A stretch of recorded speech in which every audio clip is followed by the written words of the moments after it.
Okay, I went through this game that you sent me, and first of all, I must say, I think it was a very high quality game. You played very well, and there's maybe only two or three places that I can really make a useful comment.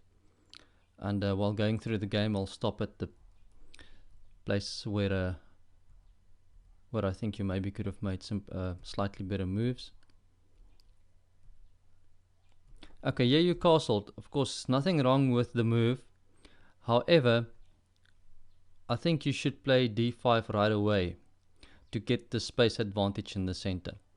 You played with the correct plan. It's a very good plan against the King's Indian structure, is to attack his queen side with first playing d5 and later playing c5.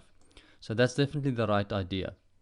But by castling, you're giving black an opportunity to play d takes right away, and in this position black's development becomes relatively easy.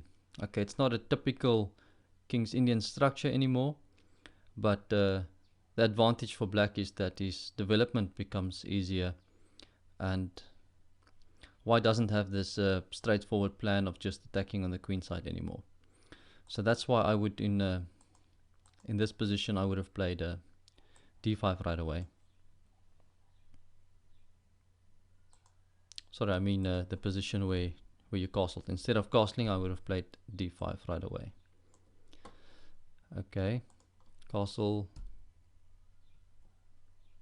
Right, he gave you an opportunity to play the move in any case, so things worked out in your favor there. Knight e1, okay, it's not a bad move at all. With the idea to put the pawn on f3 and the bishop on e3, so I think that's a strong idea, and then continue your attack on the queen side.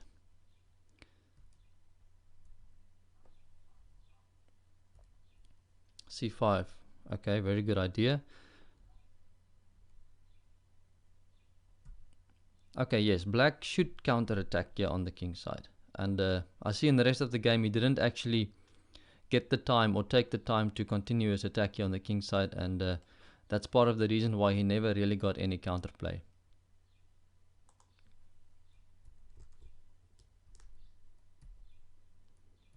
Okay, knight a4, going for the b6 square. I think that was a very nice idea also. As I said, I think you played very well in this game. This must be a game that you're proud of.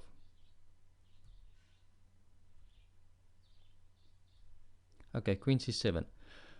I think in this game, the move queen c7 is probably the one move that I think you could have done a little better, because black has a, shall we say, a positional threat here, and the positional threat is to exchange a very passive knight for a very active knight.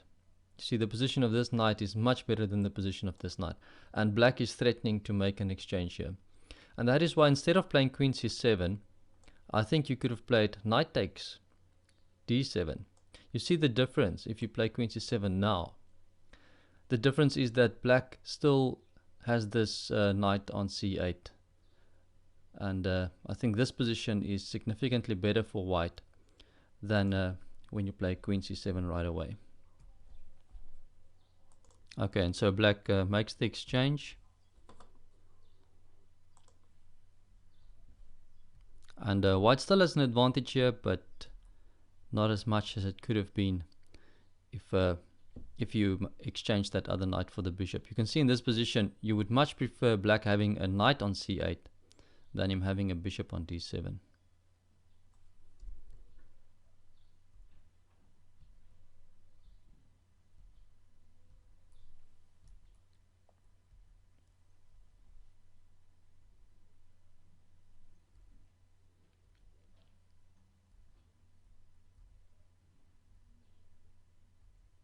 Okay, very, very nice idea.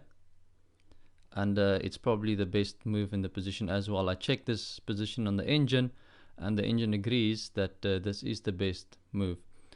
Now, the reason why I think it's a particularly good move is because many players don't like giving up material so easily. It's one of the differences between intermediate players and stronger players. Stronger players know when it's time to sacrifice the next exchange here, and they can look beyond the fact that they losing the rook for a knight, but you're getting a lot of compensation. As a matter of fact, you're going to win equal material. In any case, you're going to get the 2 pawns on d6 and e5 in any case.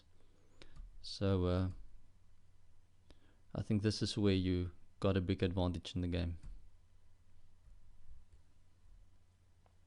And these 2 pawns here in the center is just becoming too strong now.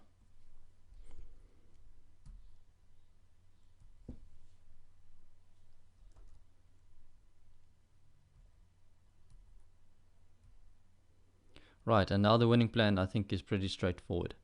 You're just gonna bring your king to support the pawns and advance them, and it should be pretty straightforward. Just maybe one move here, you played the move knight to f5 because he's attacking your knight. Maybe to play e5 would have been more to the point, you make faster progress. But of course knight to f5 is also quite strong. And you played this perfectly. There's not much black can do. Get the king away, get your own king in and play e6 check. Okay, he's forced to go back, and yeah, the game ends. Black probably resigned here because you're just going to, many ways to win, probably just going to play the pawn to e7, and after he takes, knight check, forcing him to take, and white is simply winning. Okay, so very well played. Just to summarize, I want to go back to that position again where you played the queen to c7. Yeah, I think an important lesson you can learn from this game is this positional threat that black had here. He's threatening to exchange a poorly developed piece for a very well developed piece, and you should have tried to find a way to prevent him from doing that, and probably the best way to do it was to exchange your knight for the bishop. Then one other thing I wanted to mention is black made a mistake, in my opinion, in that he never tried to get some counterplay. He just reacted to your play here on the queen side. I think black could have done slightly better if at some point he tried to get in the move g4 and try to get some counter attack here on the king side. I'll just rewind to this position, and I think here white, or black rather, played bishop to d7. If I was black, I would admit that my position is slightly worse, and that if I just keep on reacting on the queen side, I'm probably going to lose eventually. So if I was black in this position, I would have gone for g4 and try to get some counterplay here on the king side. Okay, congratulations with a very good game, and I'll see you around. Cheers.